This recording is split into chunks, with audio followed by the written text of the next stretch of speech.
Ok, então de novo um bom dia para todos.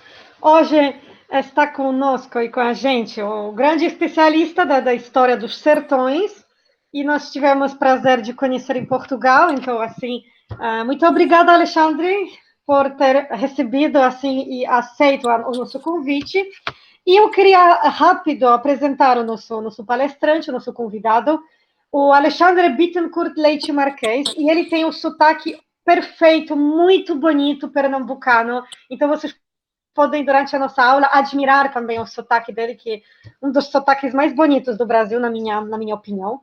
O Alexandre, ele é doutor em História pela Universidade de Évora, em Portugal, com bolsa de estudos do CAPES e do MEC do Brasil, mestre em História pelo Programa de Pós-Graduação em História Social da Cultura Regional da Universidade Federal Rural de Pernambuco, licenciado em História pela Universidade Federal Rural de Pernambuco, investigador ligado ao Centro de História da Universidade de Lisboa, professor da Escola Técnica Estadual Secretaria de Educação de Pernambuco. Tem experiência em pesquisa e ensino, com ênfase em América Portuguesa, trânsitos culturais entre Pernambuco e Angola, educação patrimonial e patrimônio cultural.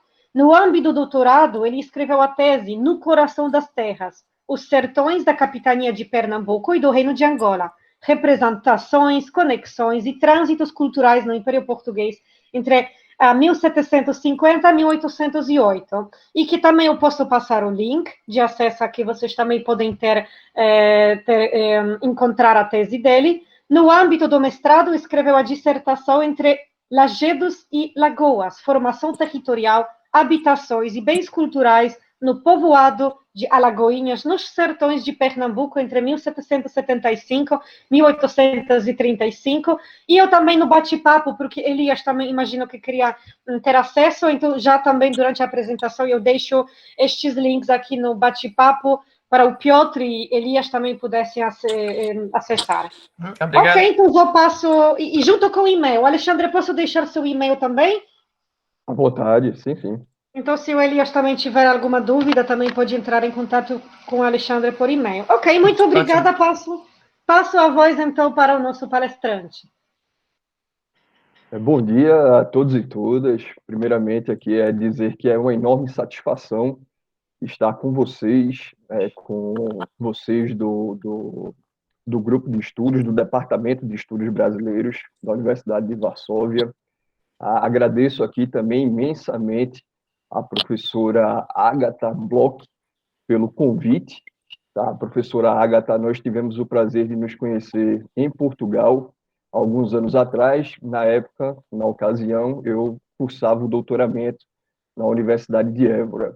Eu sou brasileiro, de Pernambuco, como a Agatha já colocou aqui, e realizei o meu doutorado no exterior, no caso em Portugal, onde passei 3 anos sob a orientação da nossa querida professora, a Maria de Deus Beit Manso, tá? Uma pessoa ímpar, uma pessoa fantástica, que me orientou ao longo desses anos e que, graças a ela, eu tive o contato com a Agatha, né? A professora Manso é quem fez essa ponte no período em que a Agatha esteve lá em Lisboa, em Portugal. Então, quando a Agatha me convidou aqui há uns meses atrás, para poder participar desse encontro, desse momento com todos vocês, de antemão eu já agradeci a ela e disse que me sentia bastante honrado por esse momento. Então, é isso, eu me sinto aqui bastante gratificado por estar aqui com todos e todas.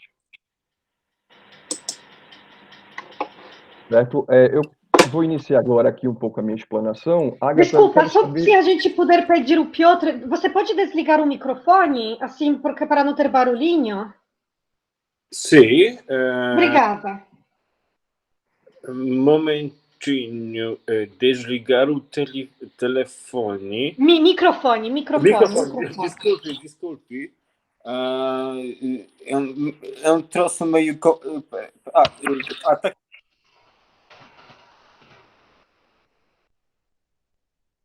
Agatha, eu quero saber, eu posso compartilhar aqui um slide com vocês da apresentação, pode ser?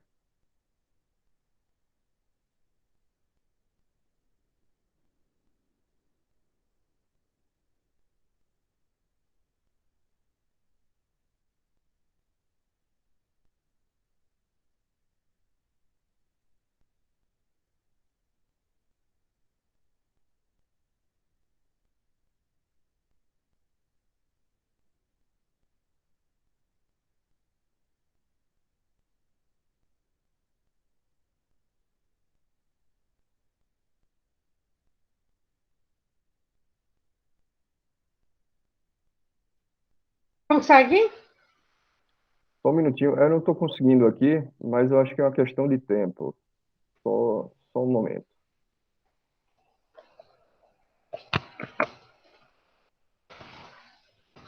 Enquanto isso, eu já deixei também o e-mail e a parte assim onde você pode procurar também os trabalhos do Alexandre.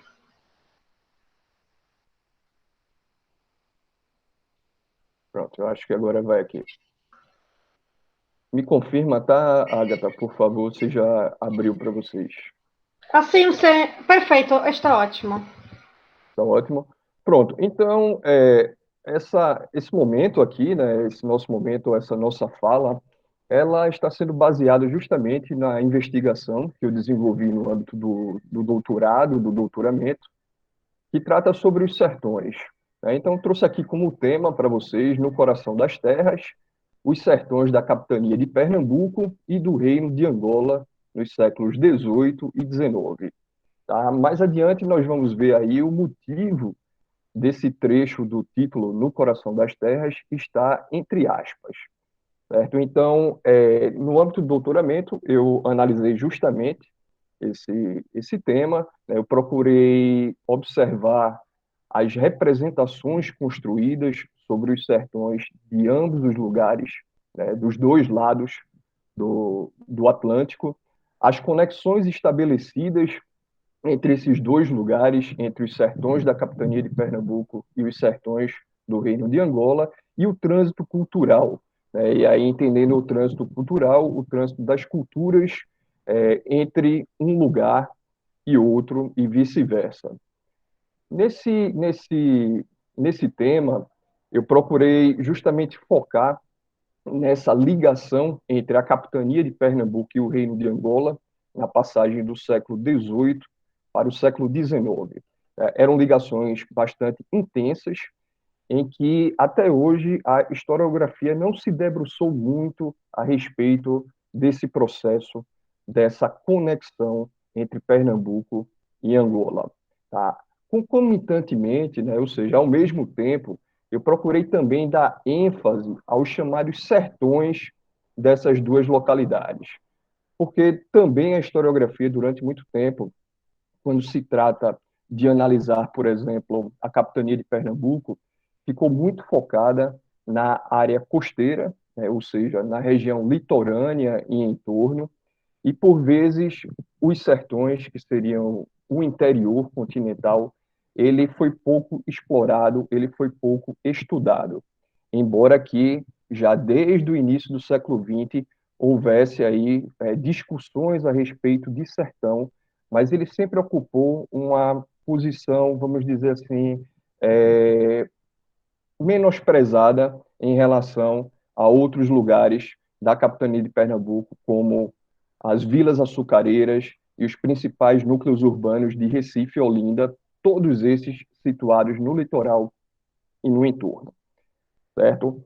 Então, para iniciar aqui, eu trouxe uma epígrafe para que nós pudéssemos ler um pouco ela, que foi um trecho que eu retirei aqui da história da residência dos padres da Companhia de Jesus em Angola, tá? Um trecho que foi escrito por volta de 1590, 1594, e que se encontra ali naquela coletânea organizada pelo padre Antônio Brásio, tá? No Monumento à Missionária. Então, essa epígrafe, ela já nos revela muito, né? Ela já nos introduz muito a respeito desse tema e dessa ligação entre a capitania de Pernambuco, no Brasil, e o reino de Angola, na África Centro-Ocidental, onde diz o seguinte: o reino dos Ambundos, vulgarmente dito de Angola, se chama nas cartas de mercês e provisões dos reis de Portugal, desde o tempo del rei Dom Sebastião a esta parte, novo reino de Sebaste na conquista de Etiópia. Está em 9 graus na Etiópia meridional, norte e sul, entre o de Congo e o de Benguela, leste e oeste, com Pernambuco na costa do Brasil. Ou seja, esse trecho aí já nos revela muito. Ele procura situar o reino de Angola, que é chamado do reino de Ambundo, tá? Situá-lo em África. Nesse caso, ele está ali com o Congo ao norte e Benguela ao sul, mas a pessoa que escreveu fez questão de dizer que, no sentido aí, leste-oeste, ele vai se deparar com Pernambuco. Só que há um grande detalhe: Pernambuco está do outro lado do Oceano Atlântico, certo? Então, isso daí já nos dá um panorama de que há aí uma espécie de paralelismo entre o Reino de Angola e o Reino de Pernambuco. E para ilustrar esse paralelismo, eu trouxe aqui um recorte de um planisfério que foi elaborado por Urbano Monte, tá? Também aí no século XVI. E nesse recorte nós percebemos aqui, do lado esquerdo, a América do Sul, e do lado direito, a África. Se vocês observarem aí, nós vamos ter um paralelo em vermelho, que seria a linha do Equador, a famosa linha do Equador, e abaixo nós temos um outro paralelo, e aí foi uma intervenção minha, eu escureci ali de azul, grifei de azul, da cor azul, e onde mostra que Pernambuco realmente está em paralelo com Angola. E por isso, aquele escrito que nós vimos na história ali dos jesuítas no século XVI, certo? Esse paralelismo entre essas duas localidades. Nós vamos ter também que, principalmente ao longo do final do século XX e início do século XXI, alguns historiadores eles vão reforçar bastante a ligação estabelecida entre o Brasil e a África. Né? Tudo isso daí a partir também, claro, do comando do Império Português, né? Do comando de Portugal. Essa conexão entre a costa brasileira e a costa africana, o Luiz Felipe de Alencastre, um grande historiador, ele vai colocar que isso foi favorecido graças aos regimes de vento e as correntes marítimas do Oceano Atlântico.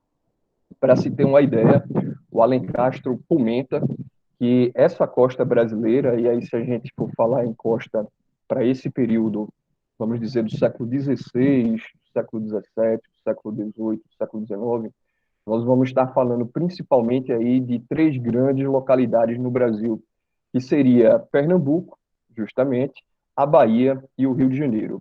Então, o Alencastre coloca que Pernambuco, Bahia e Rio de Janeiro, eles, por exemplo, tinham mais conexões com a África Centro-Ocidental do que com outras localidades do próprio Brasil, como, por exemplo, lá em cima, a Amazônia e o Pará, tá? Devido principalmente a esses regimes de vento e de correntes marítimas que nós acabamos de comentar aqui.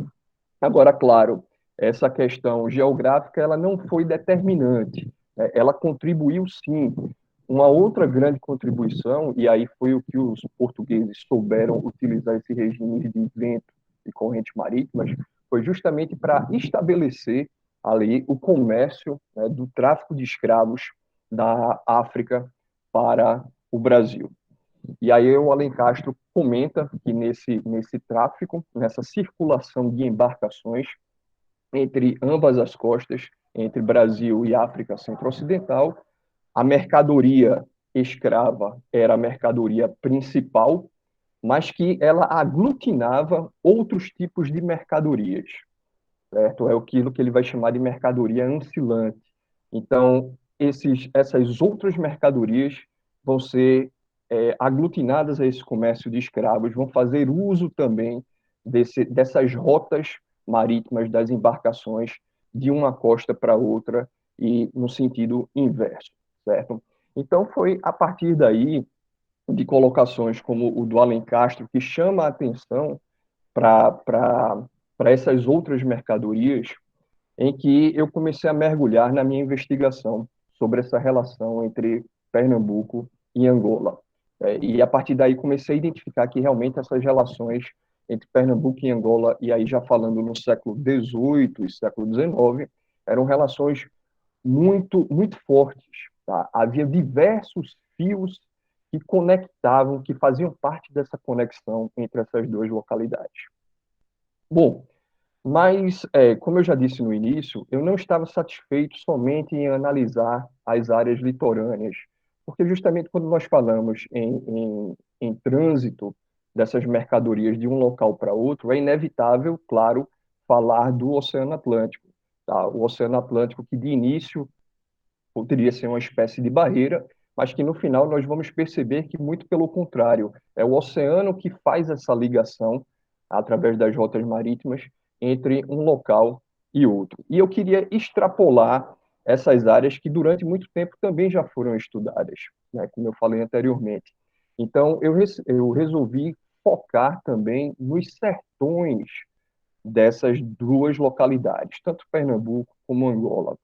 E aí, falando em sertão, nós vamos entender o sertão como uma região que não tem um limite, uma fronteira bem definida, certo? O sertão, inclusive, é um termo bastante obscuro no sentido da sua origem e bastante vago. Quando falamos em sertões, é uma coisa vaga, é uma coisa genérica que pode representar, vamos dizer assim, aquilo que é o separado do litoral, ou o apartado do litoral, ou o distante do litoral. Só que, novamente falando, são termos muito vagos. Então, o que seria o apartado? Né? O que seria o distante? Enfim, então por isso que esse termo sertão, ele é um termo que nós utilizamos para essas localidades, em que são localidades que não têm um limite exatamente definido, certo?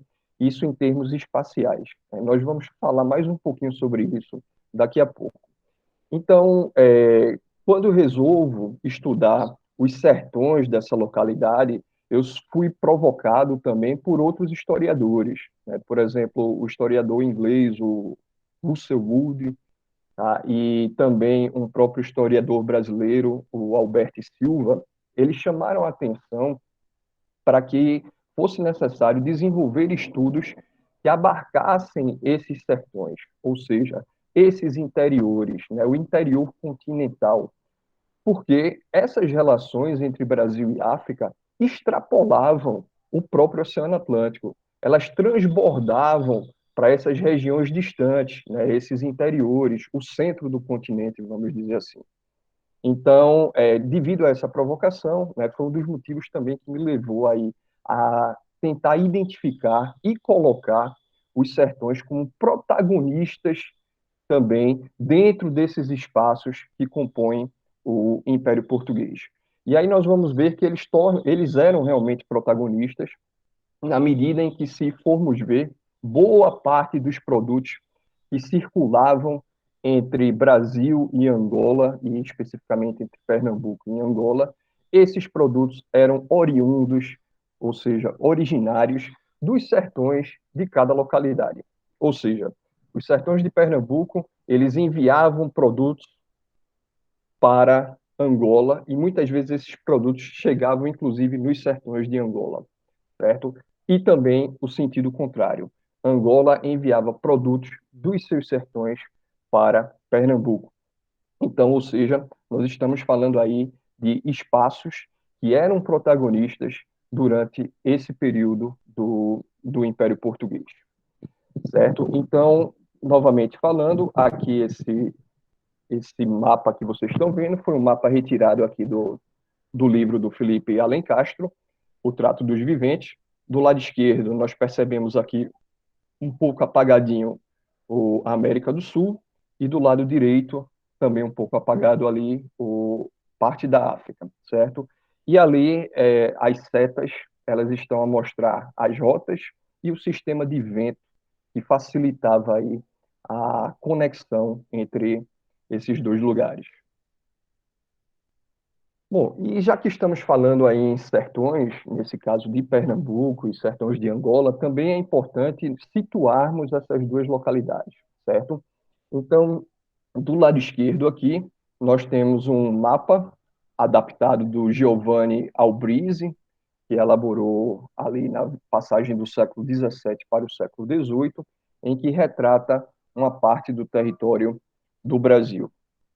E esse outro mapa à direita já é um mapa atual, que foi elaborado para justamente nos mostrar o que seria a capitania de Pernambuco naquele período do século XVIII para o século XIX, certo? Então, Pernambuco é toda essa imagem da cor azul que vocês estão percebendo, a capitania de Pernambuco.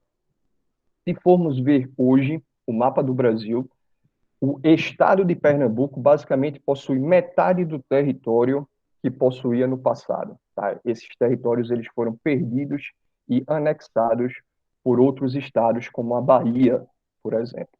Certo? Então, Pernambuco era muito maior do que é hoje em dia. Tá? Então, vocês estão percebendo aí essa dimensão do que seria a capitania de Pernambuco na passagem do século XVIII para o século XIX. E aí situamos também o que seria o Reino de Angola. Nesse mapa à esquerda, nós vamos ter também um mapa elaborado aí pelo Jacques Bellin, certo? Já ali em meados do século XVIII, e percebemos Angola, o Congo ao norte, lá em cima, e Benguela mais embaixo, certo? É importante dizer que o que era considerado o Reino de Angola nesse período do século XVIII para o século XIX, era um estreito território se compararmos com Angola dos dias atuais. Tá? Então, era basicamente ali metade ou até mesmo um terço do território atual. Então, nesse outro mapa à direita, já é o mapa do Google Earth, nós percebemos ali a configuração atual de Angola, tá? Que realmente é um território bem mais vasto do que era considerado no século XVIII e no século XIX. E se vocês perceberem, também tem detalhes aí nesse mapa adaptado do Google Earth, uns pontos em vermelho, desculpem, em amarelo, que são justamente os enclaves coloniais que os portugueses estabeleceram nos sertões de Angola, certo? Ou seja, no interior de Angola. Então, percebam que eram pontos, certo, espalhados nesse interior de Angola. Obviamente que havia conexões entre esses pontos, tá? Inclusive entre esses pontos e o litoral, que é onde se situa Luanda, a ilha de Luanda. Tá? Então, feito aqui essa identificação desses espaços geográficos, né, do que nós estamos a tratar sobre capitania de Pernambuco no século XVIII e XIX e Reino de Angola no século XVIII e XIX, então nós passamos agora para algumas discussões a respeito do sertão, tá? Ou da categoria sertão. Vejam só, essa discussão a respeito dos sertões, do conceito de sertão, sertões, não é uma discussão nova. Ela já é uma discussão que vem aí acalorando a academia, principalmente aqui no Brasil, as universidades brasileiras. É uma discussão que já vem sendo de algumas décadas para cá, certo? Então, nós temos grandes investigadores, como a Janaína Amado, como o Erivaldo Fagundes, em que eles se debruçam nessa origem, na procura da origem, por exemplo, do termo sertão, certo? Eles se debruçam no conceito do termo sertão. Então, eu fiz uso dessa discussão na academia brasileira sobre esse conceito de sertão que, por curiosidade, não é muito discutido em Portugal. Eu tive essa experiência lá, e no âmbito do doutorado, e nesses 3 anos que passei em Portugal, toda vez que eu apresentava o trabalho, os próprios investigadores portugueses, eles também ficavam curiosos a respeito dos sertões. E a curiosidade aumentava mais ainda para alguns acadêmicos, para alguns investigadores portugueses, quando eu dizia que sertão, na verdade, a palavra sertão, ela é uma palavra portuguesa e que os próprios portugueses utilizavam para definir parte do seu território na Europa. Ou seja, nós vamos encontrar, por exemplo, relatos, cronistas do século XV, do século XIV em Portugal, que, por exemplo, falam sobre os sertões de Portugal. Tá? Então, essa palavra ela é transportada pelos portugueses também para as suas conquistas no ultramar. E aí os portugueses vão utilizar dessa palavra, sertões, para determinadas localidades da América Portuguesa, determinadas localidades da África, inclusive também da própria Ásia, certo?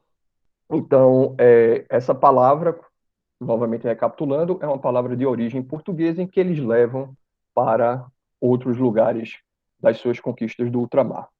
Bom, e aí, dentro dessa discussão, desse conceito de sertão, nós podemos dizer o seguinte, como eu já disse, é um conceito bastante vago, que remete às imensidões, às vastidões territoriais, certo? Muitas vezes considerado aquilo que era o diferente do litoral, o apartado, o separado do litoral.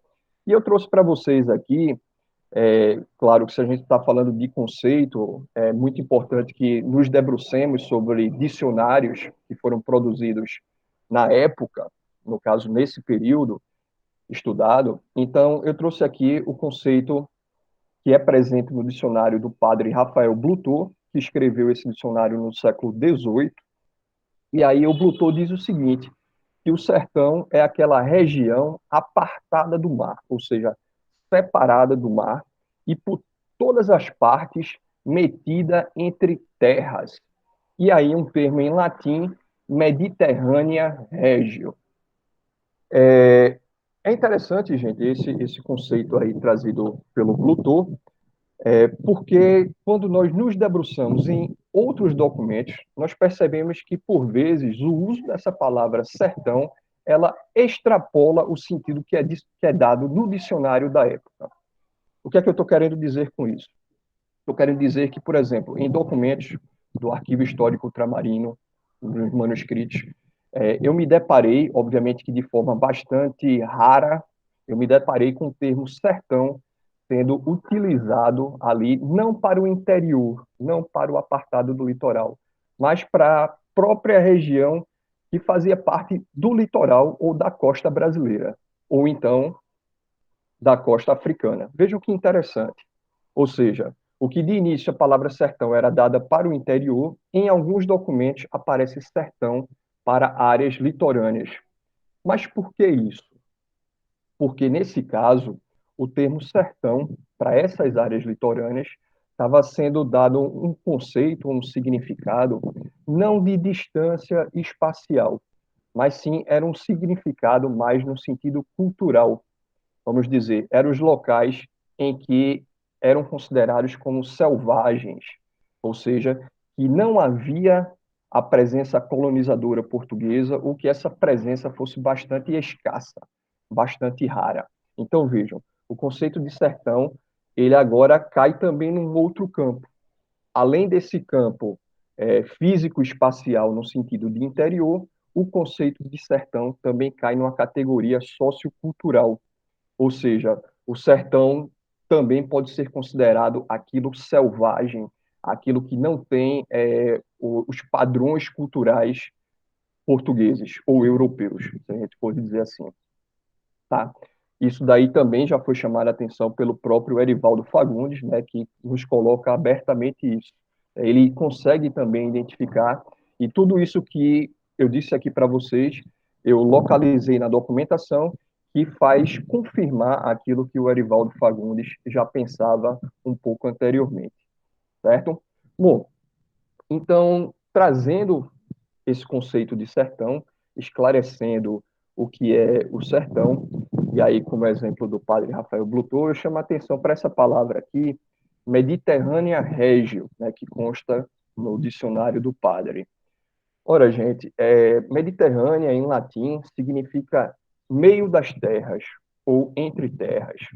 Então, o sertão, ele está ali, justamente, é aquilo que está situado entre as terras, né? É o coração das terras.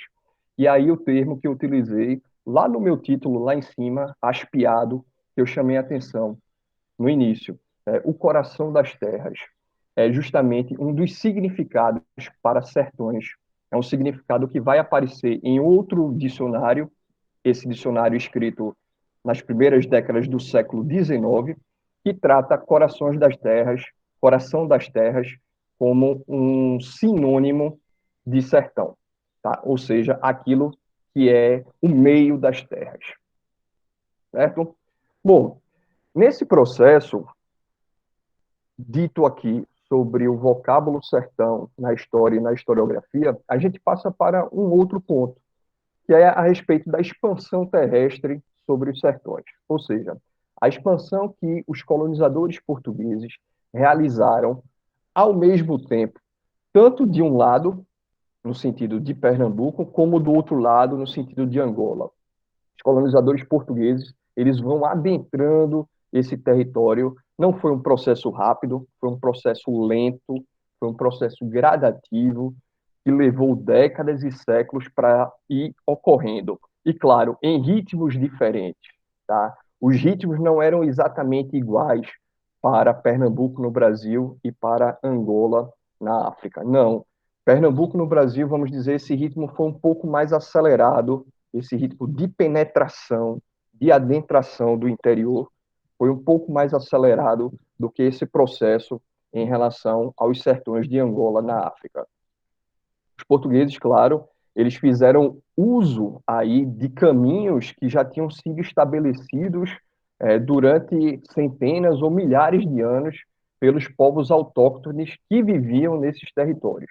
E aí nós estamos falando dos grupos indígenas, aqui os ameríndios, né, que viviam em Pernambuco, que já tinham um caminho, ou caminhos criados que ligavam o interior ao litoral.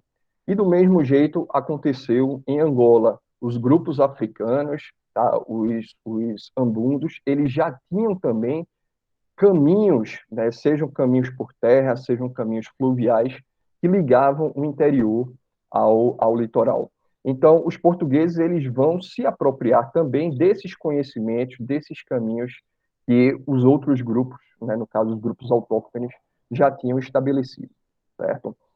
Então, inclusive, vão se apropriar também no sentido do conhecimento de sobrevivência nesses locais, que para os portugueses eram locais inóspitos, ou seja, eram locais de difícil sobrevivência. Então, eles vão aprender com os grupos indígenas de Pernambuco e do Brasil de uma forma geral, como sobreviver nesses sertões, que alimentos extrair, aonde procurar água, que não era bastante disponível, principalmente em se tratando dos sertões de Pernambuco. Eles vão aprender também com os grupos, os ambundos de Angola, da mesma forma que alimentos eles podem ingerir naqueles territórios, como se abrigar naquele tipo de território, de ambiente, certo? Então, há essa troca também, essa troca cultural, essa troca de experiências entre esses povos. Tá? Agora, claro, essas trocas, por vezes, se deram de forma pacífica, mas também se deram de forma bastante violenta, na medida em que esses grupos autóctones começaram a perceber que seus territórios estavam sendo conquistados, estavam sendo tomados por parte dos colonizadores portugueses. Então, vai acontecer guerras, confrontos, conflitos entre portugueses e grupos indígenas dos sertões de Pernambuco, e conflitos também entre portugueses e grupos de africanos nos sertões de Angola. Os portugueses atentaram aí conquistar esses territórios e aqueles grupos indígenas a resistir à invasão dos seus territórios, ou aqueles grupos autóctones, certo? Então, esse é o processo que se deu na expansão dos sertões, tanto de um lado quanto do outro. O que é que acontece? Nesse processo de expansão, e na medida que os portugueses vão conquistando esses territórios, começa também a aparecer o fluxo, justamente, de produtos desses sertões que começam a serem escoados para o circuito atlântico. Tá? E aí, nesse escoamento dos sertões, de um lado de Pernambuco e do outro lado de Angola, saindo do interior, chegando no Oceano Atlântico e ganhando aquelas rotas de navegações do Oceano Atlântico, nós vamos ter aí um trânsito e uma circulação de mercadorias e de produtos de uma maneira fantástica, de uma maneira fabulosa. e a tal ponto de produtos dos sertões de Pernambuco adentrarem o território de Angola e vice-versa. Produtos dos sertões de Angola adentrarem também os sertões de Pernambuco, ou a capitania de Pernambuco, certo? Então, quando falamos aí nessa expansão terrestre sobre os sertões, que também é um tema já bastante trabalhado na historiografia, certo? Tanto de um lado quanto do outro, nós temos diversos investigadores, diversos historiadores, que cada um a seu modo, cada um a partir do seu ponto de vista, da sua perspectiva, elaborou esse processo de conquista. Mas o que é que eu fiz? Eu agora trouxe para a minha pesquisa a contribuição desses historiadores e demonstrei como, no processo de conquista de um lado e do outro, esses produtos começaram a ser escoados e começaram a ser transitados de um lado do Oceano Atlântico para o outro lado do Oceano Atlântico, né, e vice-versa, certo? Bom, nesse processo de construção, de conquista dos sertões, tanto de um lado como do outro lado, nós vamos ter também a produção ou a construção das representações sobre esses sertões.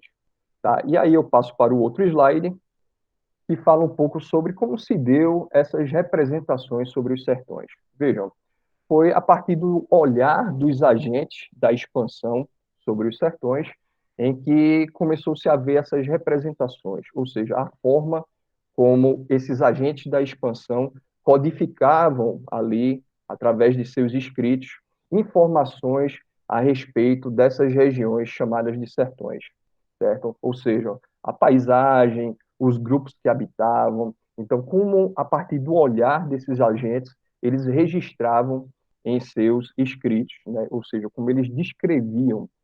E aí eu mergulhei na documentação, por exemplo, a partir das diferenças entre esses agentes, certo? Então, eu falo aí sobre os sertões dos navegadores. Ou seja, o que é que eu estou me referindo sobre os sertões dos navegadores?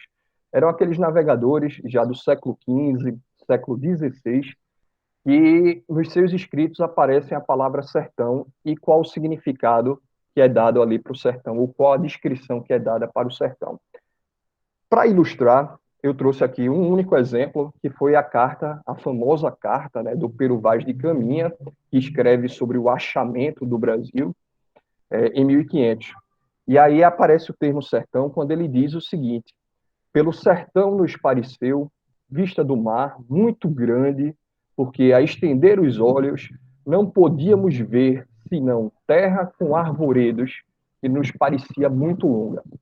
Ou seja, isso é um ponto de vista que o Caminha registrou sobre o sertão a partir do que ele viu do litoral, da costa, a partir do que ele viu do mar, olhando para o interior daquelas terras, certo? Então chamou a atenção para ele a vastidão, pelo que ele pôde observar, e em outros trechos também chama a atenção dele a questão da grandiosidade das árvores e das infinidades de pássaros, de aves, que habitavam aquelas árvores, certo? Então, essa perspectiva dos sertões, para esses navegadores, foi uma perspectiva principalmente a partir do litoral. Do lado da África Centro-Ocidental, ali entre Congo e Angola, nós vamos ter também navegadores que percorreram e que registraram sobre os sertões. Tá? Por exemplo, Duarte Pacheco Pereira, ali no século XV para o século XVI, ele comenta também sobre os sertões ali daquela localidade. Ele chega, inclusive, a adentrar o rio Zaire, algumas léguas adentro, né? Então, registra sobre aqueles sertões. Bom, depois eu falei também sobre o ponto de vista da descrição dos sertões a partir dos religiosos, depois sobre a partir dos militares, a partir dos naturalistas, certo? Cada um desses, obviamente, de forma geral, vejam, de forma geral, eles vão estabelecer uma espécie de dicotomia, ou uma espécie de polarização entre litoral e sertão, ou seja, entre costa e interior, certo? Na medida em que, nessa dicotomia, nessa polarização, eles vão colocar que a costa seria o local de civilidade, justamente por conta dos primeiros núcleos urbanos de característica portuguesa estabelecidas tanto de um lado como do outro, tanto em Pernambuco como em Angola, Então, eles vão colocar isso daí como locais de civilidade. Já os sertões, que seriam aquelas localidades em que ainda não havia presença portuguesa ou europeia, esses locais seriam considerados bárbaros, incivilizados, selvagens. Tá? Então, de forma geral, todos esses pensavam dessa forma dicotômica. E, nessa forma dicotômica, os locais mais propícios para se habitar seriam justamente a costa, o litoral, enquanto os sertões seriam locais insalubres, né, locais perigosos, de uma série de problemas para se estabelecer habitações. Mas isso, como eu falei, de forma geral. Porque se nós formos analisar também minuciosamente esses escritos, nós vamos perceber que cada categoria dessa daí, cada agente dessa expansão, eles também deixam transparecer, muitas vezes, um lado contrário. Ou seja, muitas vezes eles registram, seja de forma mais aparente, ou seja de forma mais velada, mais escondida, eles terminam por registrar também os sertões como lugar de calma, como lugar de tranquilidade, como lugar de bom ar, em termos de respirar, certo? Como locais onde vale-se também estabelecer habitações, promover a agricultura, em busca das chamadas riquezas materiais. E aí entende-se como riquezas materiais, metais preciosos, pedras preciosas, a própria vegetação que pode ser utilizada economicamente, tanto no Brasil, nos sertões do Brasil, como também nos sertões de Angola. Então, eu me detive também nessas particularidades, certo? Tentando mostrar que, embora que é verdade que eles caracterizavam os sertões dessa forma bastante polarizada em relação ao litoral, mas que também deixavam, por vezes, transparecer ali os sertões também como lugares propícios, como bons lugares propícios para habitação e para, enfim, os diversos empreendimentos coloniais, certo? Bom, depois nós adentramos justamente nessa perspectiva de que os sertões, por mais distantes que estivessem do litoral, esses sertões não eram rigidamente isolados, como a historiografia, durante muitas décadas, procurou mostrar. Muito pelo contrário, esses sertões, durante esse processo colonizador português de conquista, esses sertões eles passaram cada vez mais a ser integrados a esses espaços do Império Português. Esses sertões eles passaram a ser integrados à lógica ali da circulação das mercadorias pelo Oceano Atlântico, inclusive como protagonista, como eu falei anteriormente para vocês. Tá? Então, por exemplo, quando nós falamos na circulação de produtos ou do trânsito de produtos dos sertões, se pegarmos de Pernambuco produtos oriundos dos sertões de Pernambuco que foram para Angola, eu consegui identificar na documentação, e aí principalmente nos manuscritos do Arquivo Histórico Ultramarino, é um arquivo bastante conhecido aí pela nossa querida Ágata, que se debruça e se debruçou também nessa documentação. Então, eu consigo identificar remessas desses produtos oriundos desses sertões de Pernambuco que terminaram indo parar em Angola, tá? Como, por exemplo, a farinha de mandioca, a carne de gado, cavalos e madeira. E aí eu chamo a atenção logo de início para a carne de gado e para os cavalos. Vejam só, o gado vacum, que seria o boi, a vaca, e o gado cavalar, eles não são animais endêmicos aqui, não são originários da América do Sul. Esses animais eles foram trazidos pelos portugueses no processo de conquista aqui na América. Então, mas eles logo se adaptaram, principalmente no sertão de Pernambuco e de outras capitanias do Nordeste do Brasil. Esses animais, nos sertões, no interior, encontraram lugares propícios e passaram a ser criados por esses colonizadores, certo? A tal ponto da criação se tornar tão extensa, tão expandida, que os sertões de Pernambuco, os sertões da Bahia, por exemplo, forneciam para outras localidades da América Portuguesa forneciam cavalos e forneciam gados quando necessário. E também, quando necessário, forneciam esses animais ou produtos para Angola, do outro lado do Oceano Atlântico, para a África, certo? E daqui a pouco eu vou explicar mais sobre isso daí. Mas a farinha de mandioca e a madeira é completamente diferente. A farinha de mandioca e a madeira realmente eram produtos que foram extraídos daqui da terra, que eram originários do território de Pernambuco, certo? A farinha de mandioca, não só em Pernambuco, mas nas vastidões aqui do que hoje é chamado Brasil, já era cultivada, já era produzida pelos diversos grupos indígenas para sua alimentação, e os portugueses, eles aprendem com esses grupos indígenas a como preparar essa farinha e que vai ser, ao longo dos séculos, a base da alimentação na colônia brasileira. Então, nós vamos ter essa característica aí a respeito da farinha de mandioca como um produto importantíssimo para a alimentação desses colonizadores aqui em território brasileiro, que vão aprender essas técnicas de produção com os grupos indígenas. E detalhe, os portugueses, eles vão levar a mandioca, que é uma planta, né, que é um tubérculo, eles vão levar a mandioca para Angola, lá na África, e passam a cultivar a mandioca. E, na verdade, a mandioca também vai se adaptar muito bem ali no território africano. Para se ter uma ideia, começam-se a espalhar ali plantações e plantações de mandioca, roçados de mandioca, em Angola, em Moçambique, nas partes mais distantes dos sertões. Bom, e aí vocês devem estar perguntando, mas Alexandre, se houve plantações de mandioca agora na África que os portugueses estabeleceram, por que os portugueses faziam com que a farinha de Pernambuco e de outros lugares do Brasil ainda continuassem entrando na África, em Angola? Aí é que está. A produção em Angola, por vezes, não dava, vamos dizer assim, conta do recado. É uma expressão, mas vamos dizer, a produção da farinha de mandioca em Angola não conseguia abarcar toda a população. Então, havia momentos de carestia, ou seja, havia momentos de falta desse tipo de alimento ali em Angola, seja por problemas climáticos, seja por problemas administrativos.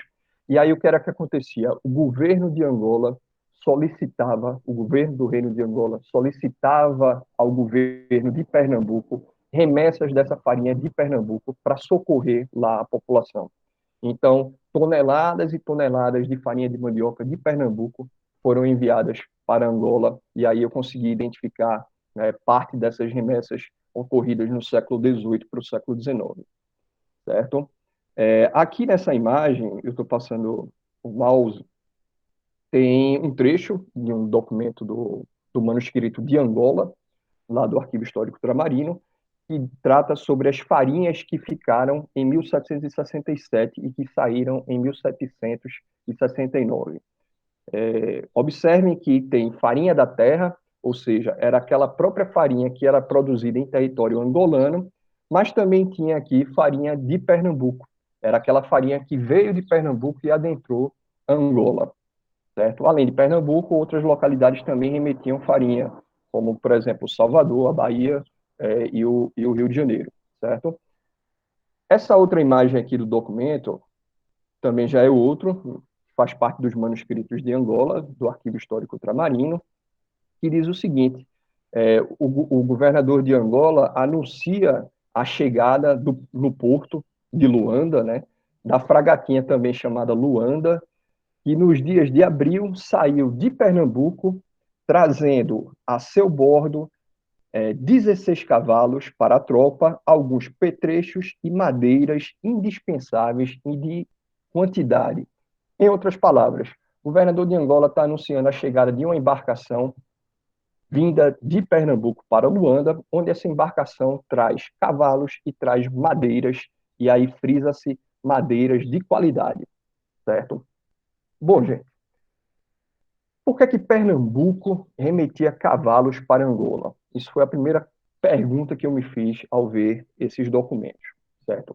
Eu vou encontrar a resposta para essa pergunta no trabalho feito por um grande historiador brasileiro, Roquinaldo Ferreira, onde ele conseguiu identificar isso. Ele vai dizer o seguinte: ele vai dizer que em Angola era proibida a criação de cavalos. Os portugueses proibiam a criação de cavalos ali naquele território. Por quê? Porque os sertões de Angola ainda estavam passando por processos de conquista e os cavalos eram exclusivamente utilizados para as tropas portuguesas nesse processo de conquista. Era a cavalaria.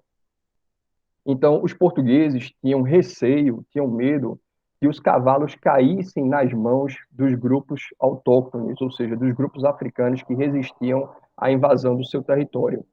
Então, para evitar esse perigo dos cavalos cair na posse desses grupos, então eles restringiram a criação de cavalos em Angola, controlavam a entrada, e aí Pernambuco era um dos lugares do Brasil que remetiam esses cavalos para Angola para serem utilizados na cavalaria, certo? Então, vejam, eram produtos.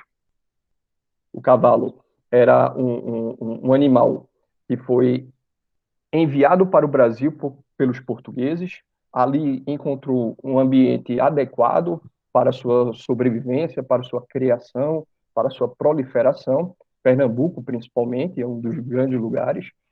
Dessa criação, Pernambuco remetia esses cavalos quando o governo de Angola solicitava junto à coroa portuguesa, certo? E aí esses cavalos eram utilizados em Angola para as tropas e eram usados adentrando o sertão na conquista desses territórios.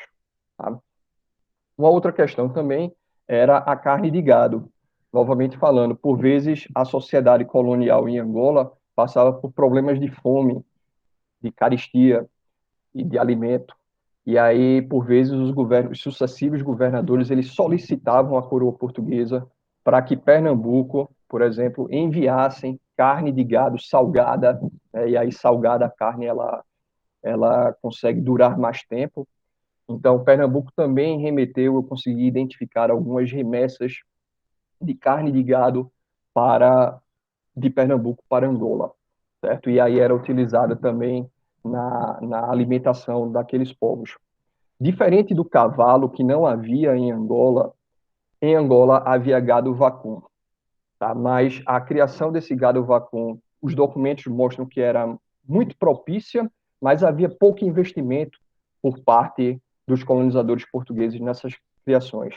E aquilo que tinha, aquilo que existia, por algum problema em relação a questões climáticas, enfim, por vezes não supria a necessidade daquela população colonial em Angola, e aí Angola solicitava para Pernambuco remessas desse tipo de alimento.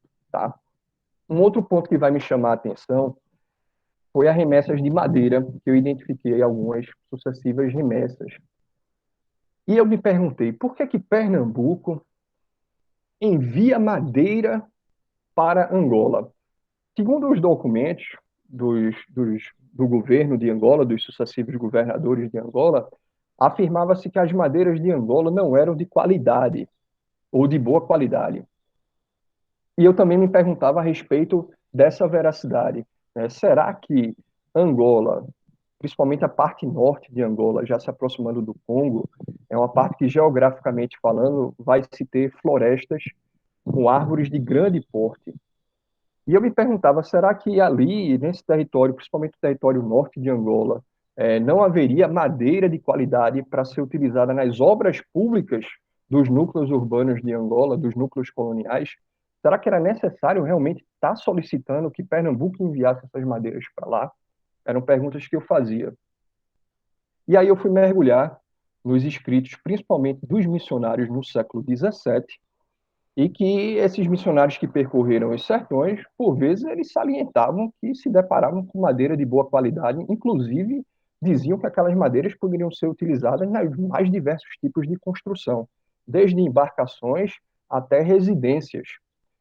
Né? Então, isso foi uma coisa que me inquietou, até que, por fim, eu me deparei com um documento de um governador de Angola, na primeira metade do século XVIII, o ano já me escapa aqui agora, mas em que ele diz o seguinte, ele diz que organizou expedições para ir pegar madeira nos sertões de Angola, certo?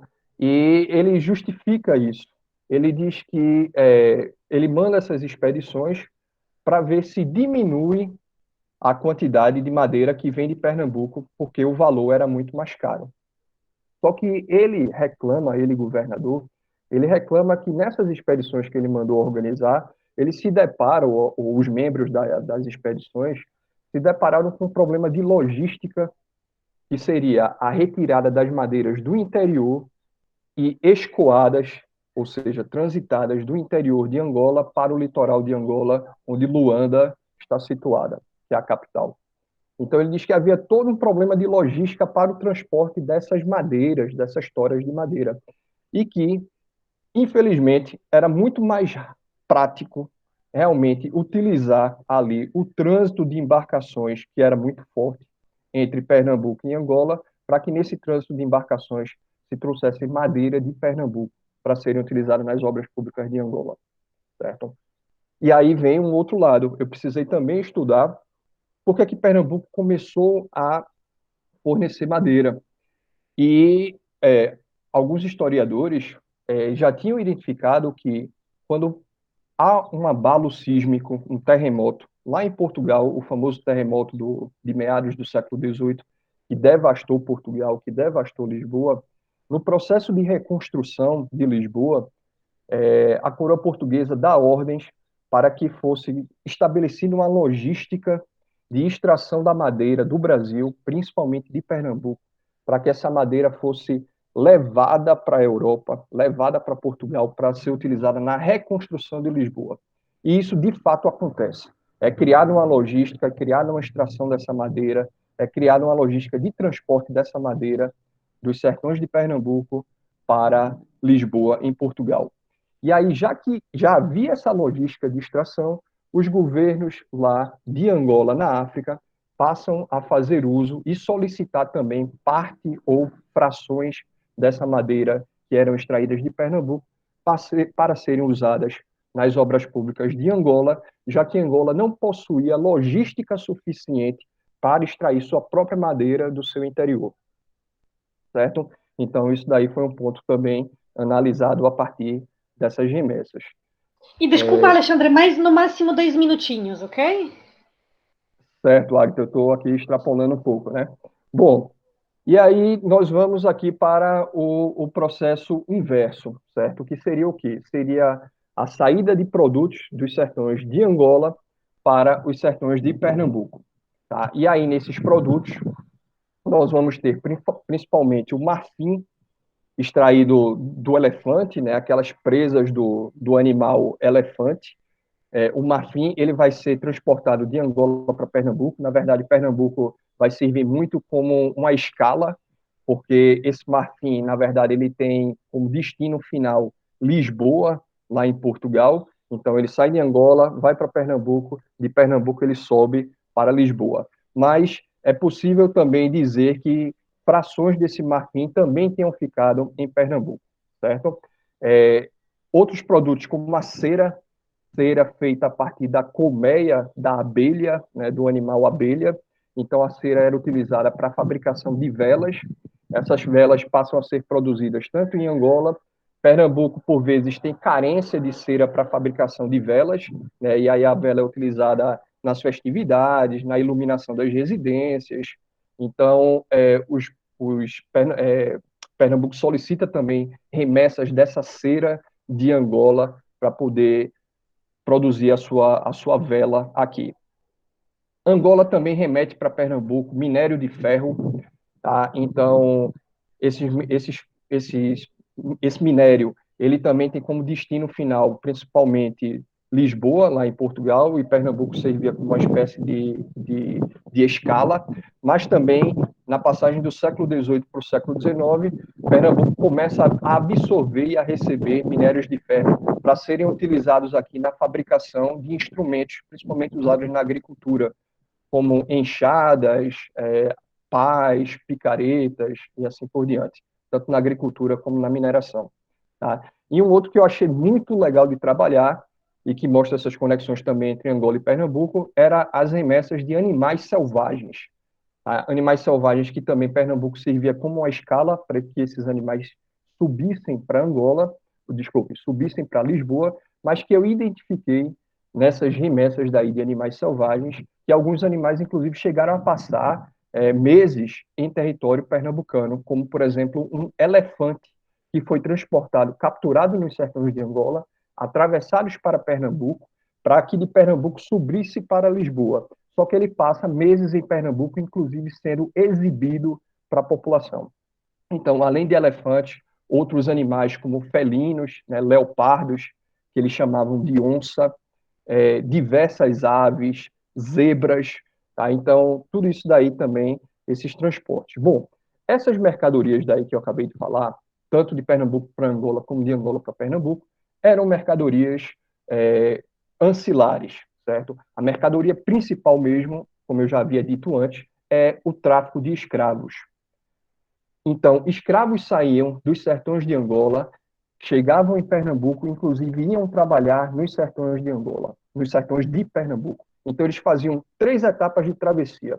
Dos sertões de Angola para o litoral de Angola, do litoral de Angola atravessavam o Oceano Atlântico para o litoral de Pernambuco e do litoral de Pernambuco para o interior de Pernambuco. E aí estamos falando de travessias com milhares de quilômetros, certo? Mas essa questão dos escravos nós vamos deixar para um outro momento, porque só para falar dos escravos, em termos de mercadoria transitada de um lugar para o outro, é necessário também aí, pelo menos, mais uns 45 minutos, 1 hora, no mínimo. Tá certo? Então, aqui eu finalizo essa explanação justamente para mostrar que esses sertões de Angola e os sertões de Pernambuco não estavam isolados como durante muito tempo a historiografia fez parecer. Esses sertões, eles estavam integrados, né, à dinâmica do Império Português e à circulação de produtos originários tanto de um lugar como de outro nos mostra essa integração. Tá? E aí uma integração muito forte, principalmente entre Pernambuco e Angola. Tá certo, Agatha? Então, aqui eu finalizo e peço desculpas pelo tempo, aqui eu acho que eu passei um pouquinho, né? E fico aberto aqui às perguntas e colocações.